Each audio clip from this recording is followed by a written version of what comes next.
So you have a teenager and you want what's best for them, but sometimes you just don't know what to do. I mean, we've all been there, right? Well, welcome to How to Be the Parent That Your Teenager Needs You to Be, where with each episode we explore the issues, the questions, the concerns, and the challenges that you face as a parent with a teenager. If your goal is to empower your teenager to be their absolute best, and to bring the peace, joy, warmth, and love back into your homes, well, you've come to the right place. Well, with this episode, we are starting the 4th week of our no blaming, no complaining, and no justifying challenge. And I've got a few insights I wanted to share just about how this can impact your everyday life experience. So let's get started.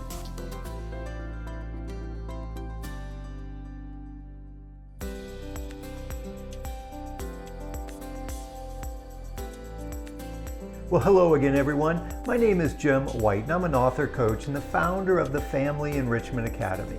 And today is the start of week 4 of our no blaming, no complaining, and no justifying challenge. And I've got a few insights today around how this challenge can impact your everyday life experience. But before we dive into that, I did want to mention one other item.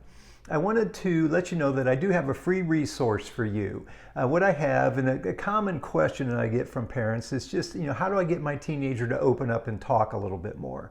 Well, the best answer is to ask better questions. And so this free resource, I have 10 questions you should never ask your teenager. Think of these as like conversation killers. And then I also have 10 great questions. These are the conversation starters. And if you click the link below or in the show notes, it'll take you to our website and you can download this free resource. So be sure to check that out. So on to our topic for today, and the start of, again, of week 4 of our challenge. I wanted to talk a little bit about how this approach and trying to be mindful of when you're blaming, complaining, or justifying, and making a shift away from that, how that can affect your everyday life experience. And it's all built around kind of the way we process information. Actually, in my book, I talk a little bit about this. So let me just lay out the steps first, and then I'll give you an example of something that actually happened to me here just a couple of days ago. So the first thing to keep in mind, again, there's a sequence that we go through when we encounter a circumstance. So the circumstance happens. The next thing that happens is that we interpret the circumstance, and we either judge it from a fearful or a love-based mindset. And it's through that interpretation that gives rise to our emotional experience, the feelings or the emotions that we encounter. Now, last week we also talked about that also out of that, the way we interpret the circumstance, that also determines how we act or respond to that circumstance as well. And so one of the reasons that we're going through this challenge is to try to be aware of and make that shift from being fearful, which is where the blaming, complaining, and justifying comes in, and shifting to more of a love-based mindset. And in doing that, it's going to help us to create better results on the other end. But I would also, today I wanted to bring up the idea that this also just creates a better life experience for you as well.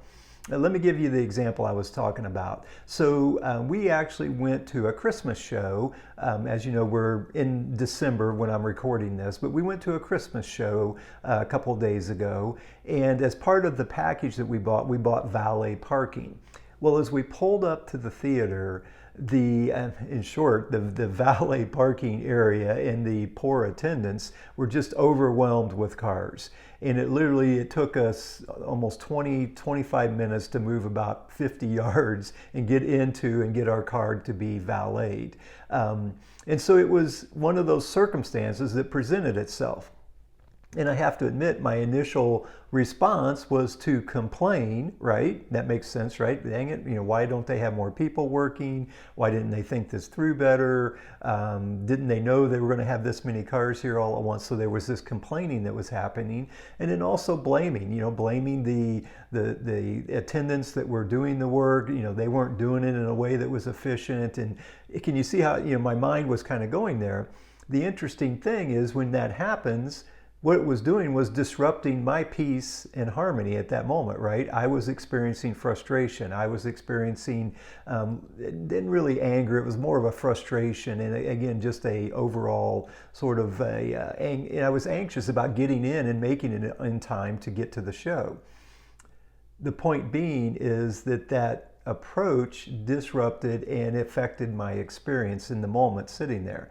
And I was able to, I noticed it as we've talked about through this challenge, and said, you know what, I really kind of felt compassionate for some compassion for the attendants that were working there, because it was really a struggle for them.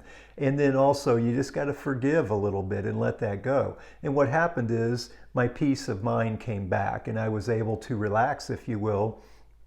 And we did, we made it into the show and everything worked out. And I was able to shift that experience for those 15 or 20 minutes from one of being frustrated to one of experiencing, just some peace and relaxing. And again, having some compassion and trying to send a few good vibes to those poor attendants that were working the valet that day. So again, the reason I bring this up is part of the challenge is, not only does it affect our results by the actions that we take, if we can make this shift, it also impacts our life experience as well. Think about those times when you caught yourself complaining, blaming, or justifying. What were you experiencing in that moment? And if you can make that shift, and again, the 3 keys that we like to shift to is forgiveness, compassion, and gratitude. Make that move, you'll notice yourself and your experience shifting as well. So another great reason to participate in this challenge, and again, we talked last week about engaging your teenager, having them participate as well. This is a form of emotional intelligence when you think about it. You're giving your teenager some tools to use for when they start to feel those negative emotions pop up. They can catch themselves and they're probably complaining, blaming, or justifying, and maybe start to make that shift, which again is a form of emotional intelligence. Think about that for a few minutes and work that in for this week. So, as always, I did want to remind you that I do have those 10 questions, those 10 great questions for getting your teenager to open up and talk a little bit more. And I also have those 10 questions you should never ask, the conversation killers. There's a link below. You can get to that resource, and I just really encourage you to check that out. As always, it's truly an honor to be able to serve and support you as you move along your parenting journey. And I really hope you've been able to engage with this challenge and hopefully maybe seen some impact from it as well, because that's what it's all about for me. It's how can we take and move everybody forward and experience some growth and development. So until next time, remember, a change in perspective changes everything.